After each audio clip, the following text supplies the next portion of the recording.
भारत ने भव्य G20 शिखर सम्मेलन का आयोजन किया। दुनिया भर से ताकतवर राष्ट्र और उनके राष्ट्र प्रमुख भारत आए। पूरी दुनिया ने भारत की बढ़ती ताकत को देखा। यहाँ सिर्फ ताकत ही नहीं, वैश्विक मंचों पर भारत की मजबूती को भी सबने देखा। G20 में भारत ने कई अहम मुद्दों पर विश्व को नई राह दिखाई, जैसे ग्लोबल साउथ का मुद्दा हो, या फिर अफ्रीकी यूनियन को नया स्थायी मेंबर बनाना हो, या फिर ऐतिहासिक नई दिल्ली डिक्लेरेशन को सर्वसहमति से पास करवाना हो। भारत ने वो काम किया जो आज तक किसी G20 सम्मेलन के दौरान नहीं हुए थे। लेकिन इस G20 शिखर सम्मेलन के खत्म होने के बाद जिस एक नए समझौते की चर्चा दुनिया भर में हो रही है, वो है India middle east Europe corridor. इस समझौते के बाद पूरी दुनिया में एक नई बहस ने जन्म ले लिया है, और इस बहस के साथ उठ रहे हैं कुछ ऐसे सवाल जिनके जवाब शायद आप भी जानना चाहते हैं, जैसे कि क्या है IMEC कॉरिडोर, भारत के लिए क्यों ज़रूरी है IMEC कॉरिडोर, क्या IMEC कॉरिडोर से भारत बन पाएगा आर्थिक महाशक्ति, क्या ये चाइना के बेल्ट एंड रोड इनिशिएटिव को काउंटर करने का एक पार्ट है, क्या IMEC कॉरिडोर भारत का बड़ा जियोपॉलिटिकल मूव है। इन्हीं सभी सवालों और उनके जवाबों के साथ आज डेमोक्रेसी 360 लाया हूं आपके साथ। नमस्कार, मेरा नाम है सोमवीर कौशिक और आप देख रहे हैं क्लिक इंडिया। आइए सबसे पहले हम इस नए कॉरिडोर यानी कि IMEC के बारे में जानते हैं कि आखिर क्या है IMEC corridor. Bharat, European union, America और सऊदी अरब, ये 4 देश मिलकर एक मेगा प्रोजेक्ट पर काम कर रहे हैं। इसका नाम है India middle east Europe economic corridor यानी IMEC। 9 सितंबर को इस प्रोजेक्ट के MOU पर दस्तखत हो चुके हैं। दस्तखत करने वाले देशों में भारत के अलावा अमेरिका, सऊदी अरब, संयुक्त अरब अमीरात, यूरोपियन यूनियन, इटली, फ्रांस और जर्मनी है। भारत, मिडिल ईस्ट और यूरोपीय देशों के बीच हुआ ये समझौता असल में एक इंफ्रास्ट्रक्चर प्रोजेक्ट है। IMEC को ट्रांसपोर्ट कॉरिडोर के नेटवर्क के रूप में देखा जा रहा है, जिससे रेल और समुद्री रूट शामिल हैं। इसका उद्देश्य है एशिया, मिडिल ईस्ट और यूरोप को एक ट्रेड रूट से जोड़कर इकोनॉमिक डेवलपमेंट को बढ़ावा देना है। साथ ही फ्यूचर में सस्टेनेबल एनर्जी के यूज के लिए हाइड्रोजन पाइपलाइंस को भी तैयार करना है। अभी तक इस कॉरिडोर से जुड़ी लागत तो सामने नहीं आई है, लेकिन एक अनुमान के मुताबिक इस प्रोजेक्ट पर $20 अरब से ज़्यादा की लागत आ सकती है। IMEC में 2 अलग अलग कॉरिडोर शामिल होंगे। पहला होगा ईस्ट कॉरिडोर, दूसरा होगा north corridor. East corridor Bharat को मिडिल ईस्ट से जोड़ेगा और नॉर्थ कॉरिडोर मिडिल ईस्ट से यूरोप तक की कनेक्टिविटी को बनाएगा।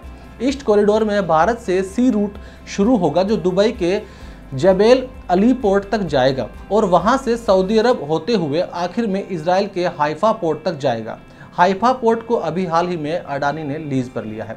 वहीं नॉर्थ कॉरिडोर में हाइफा पोर्ट से इटली और फ्रांस तक एक सी रूट शामिल है। इसके बाद वहां से रेल रूट जर्मनी तक जाएगा। अब तक आप IMEC कॉरिडोर को तो समझ ही गए होंगे, तो चलिए अब हमारे दूसरे सवाल की ओर बढ़ते हैं। भारत के लिए क्यों ज़रूरी है IMEC कॉरिडोर।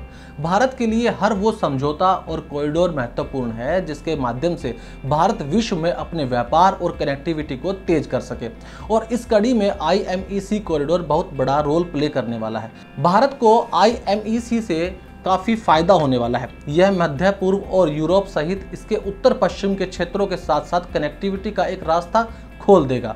पहले पाकिस्तान की वजह से इन कनेक्शनों में बाधा आती थी, लेकिन अब ऐसा नहीं होगा। आप समझ रहे हैं, पाकिस्तान पहले से ही दुनिया में आइसोलेट हो चुका है। थोड़ा बहुत चीन के CPEC के चक्कर में बचा हुआ था, अब वो भी खत्म, टाटा बाय बाय होने वाला है।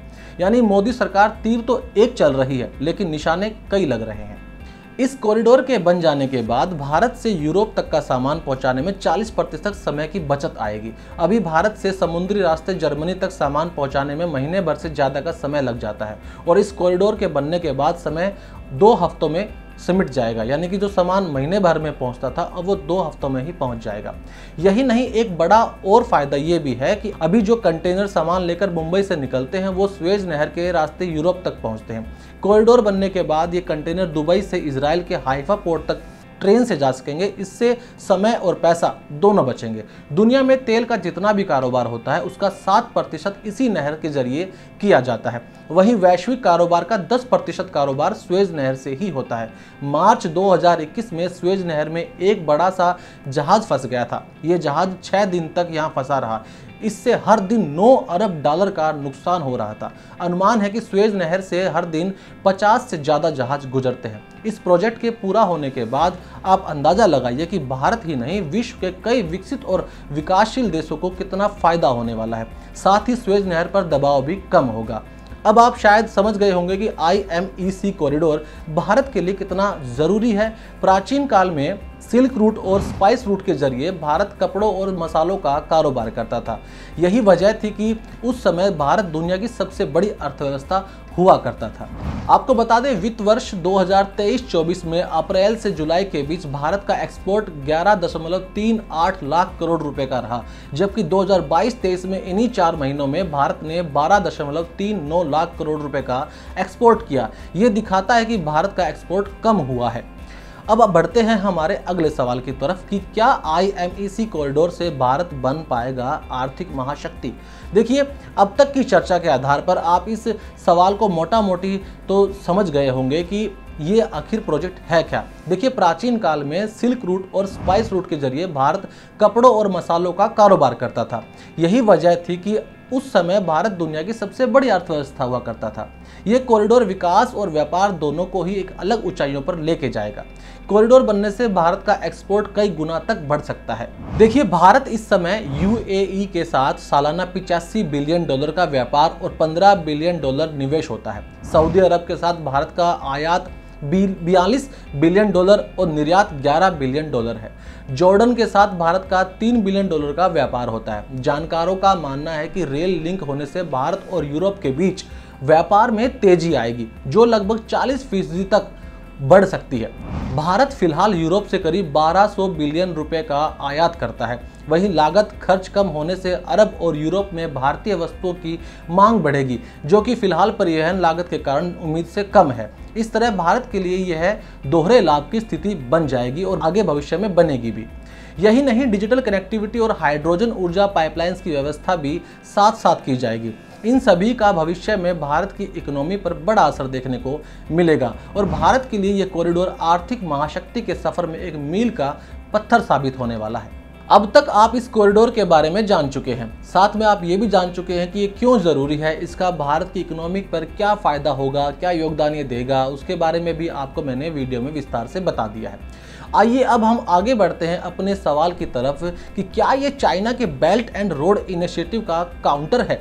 ये बहुत बड़ा सवाल है और इसकी चर्चा पूरी दुनिया में हो रही है, तो इसी पे हम अपना ये वीडियो आगे लेके चलेंगे।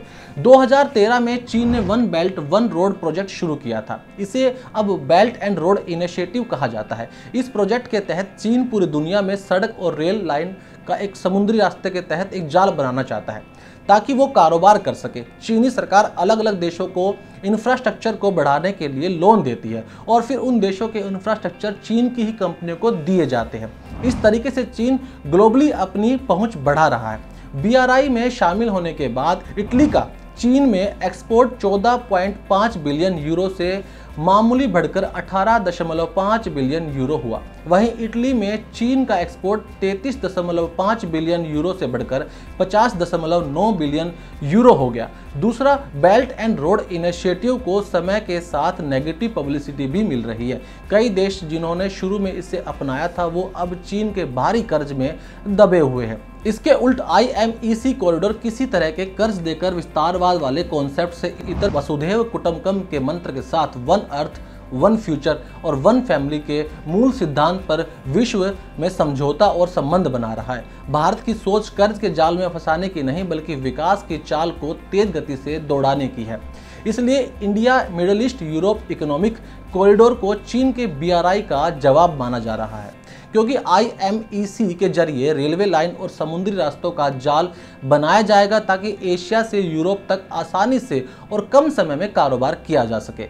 क्या IMEC कॉरिडोर भारत का बड़ा जियोपॉलिटिकल मूव है? इसमें कोई शक नहीं है कि यह एक महत्वाकांक्षी परियोजना है जो व्यापार, अंतर्राष्ट्रीय रेल और शिपिंग नेटवर्क के माध्यम से महाद्वीपों तक फैली हुई है। यह वैश्विक आर्थिक नीति और जियोपॉलिटिक्स को नया आकार देने का भी काम करेगी। IMEC का निर्माण विभिन्न महाद्वीपों में चीन की उपस्थिति और उसके बढ़ते प्रभाव के चलते किया गया है। G20 शिखर सम्मेलन 2023 में वैश्विक मंच पर भारत के बढ़ते प्रभाव पूरी दुनिया में साफ तौर पर देखा गया। भारत ने वैश्विक आर्थिक नीतियों और रणनीतियों को आकार देने में अधिक महत्वपूर्ण भूमिका निभाने का काम भी किया। इस आयोजन ने भारत को अपने जियोपॉलिटिकल महत्व पर जोर देने और क्षेत्रीय और अंतर्राष्ट्रीय मामलों के लिए अपने दृष्टिकोण को स्पष्ट करने के लिए एक मंच प्रदान किया था और भारत ने इसका बखूबी इस्तेमाल भी किया और इसी का परिणाम है IMEC कॉरिडोर। भारत की नीतियों और भारत का ग्लोबल साउथ के लिए लगातार विश्व स्तर पर उठाई जाने वाली आवाज़, साथ ही G20 में अफ्रीकी यूनियन को शामिल करके G21 करना और नाइजीरिया जैसे देश में भारत के निवेश से अफ्रीकी देशों में भारत की पहुंच और भारत के प्रति विश्वास लगातार बढ़ रहा है। वहीं चीन की कर्ज वाली नीति से भी कई देश निकलना चाहते हैं और उन सभी के लिए ये नया कॉरिडोर बहुत ही अहम रोल प्ले करने वाला है। साथ ही मिडिल ईस्ट के साथ भारत बढ़ते रिश्ते भी विश्व पटल पर एक बहुत बड़ा जियोपॉलिटिकल मूव है।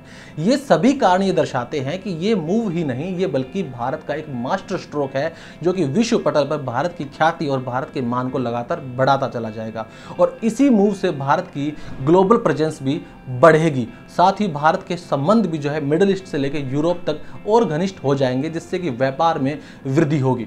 कैसी लगी आपको हमारी ये जानकारी? शायद अब IMEC कॉरिडोर को लेकर और spice route versus silk route को लेकर जो विवाद चल रहा है और उसका जो जियोपॉलिटिकल महत्व दुनिया में बन रहा है, कौन किस पर कितना भारी है, ये तमाम सवाल आपके मैंने इस वीडियो के अंदर पूरे करने की कोशिश की है। आपको क्या लगता है, कुछ और छूट गया हो तो कमेंट बॉक्स में अपनी राय ज़रूर दीजिएगा। और कैसी लगी ये वीडियो? अगर वीडियो आपको अच्छी लगी है तो चैनल को सब्सक्राइब कीजिएगा और अपने दोस्तों में भी इसे शेयर कीजिएगा। अब मिलते हैं अगली वीडियो में, तब तक के लिए बने रहिए मेरे साथ और देखते रहिए क्लिक इंडिया। धन्यवाद।